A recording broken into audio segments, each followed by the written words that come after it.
Welcome to the land of lakes, a land draped in beautiful natural surroundings and rich in undeveloped wilderness. Home of Bon Echo Provincial Park, the Land of Lakes boasts over 5,000 individual lakes in the region.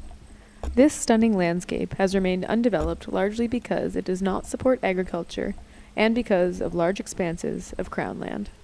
While tourism and forestry do provide some economic support for the area, the lack of a strong primary industry has left the area economically depressed and searching for new ways to develop the resources they have.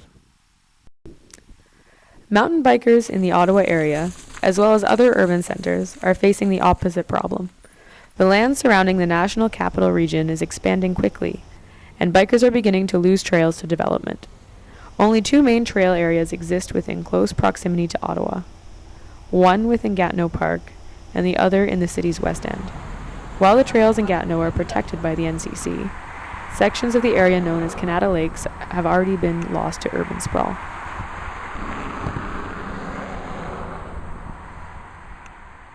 The development of an affordable, accessible mountain bike trail network in the Addington Highlands could present a solution to both problems. This project would be pursued in a way that boosts the economy in a sustainable, long-term fashion, and focuses on local community input as well as environmental care. Only 2.5 hours from Ottawa and 3.5 hours from Toronto, it is also close to Belleville, Napanee, and Kingston. It's beautiful. You would never know if you were in Toronto or Ottawa that up north here, there's, there is life. There's something that not many people can experience. A well-planned mountain biking escape could draw in bikers from all of these urban centers and potentially bring in people from beyond Ontario as well.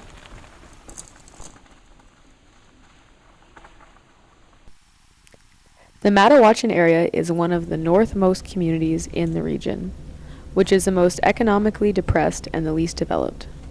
Despite struggles, Mitigation has maintained a strong sense of community and presents an optimal location for developing a mountain bike trail network that is based on local business and labor. The area in which the proposed trails would be developed provides ample hills and largely undeveloped terrain, allowing for trails spanning from beginner to professional to be incorporated. The area is made up of both private and crown land. Private owners would have to be asked for permission to include trails on their land, and crown land would have to be developed through the government.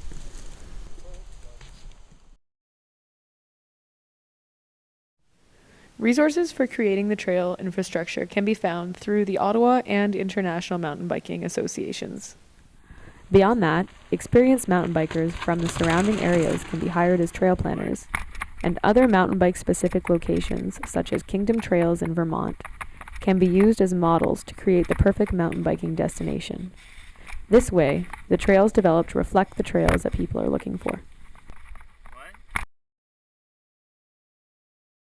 The costs of this endeavor would include the creation of the trails themselves, the supplies needed to create them, trail maintenance, and basic support staff.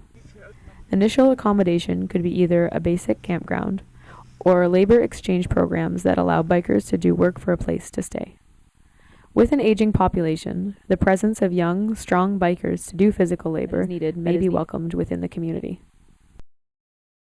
The initial costs of the project could be offset by grants, such as the Mountain Equipment Co-op Access and Activity Grant and the Ontario Trillium Foundation Community Grant.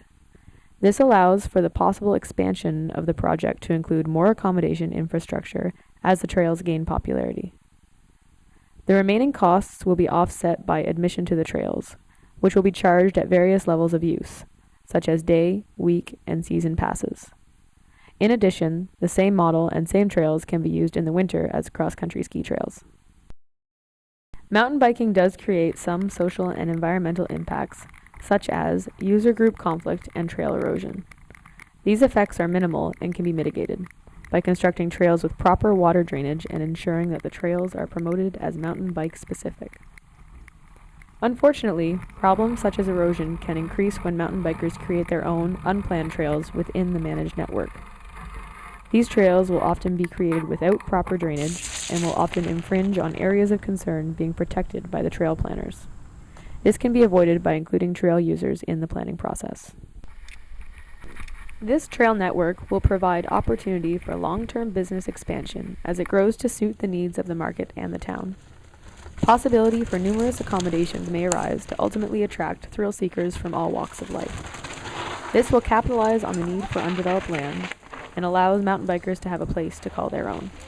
Establishing an affordable and accessible trail park creates a win-win solution for both problems, and a lot of fun in the process.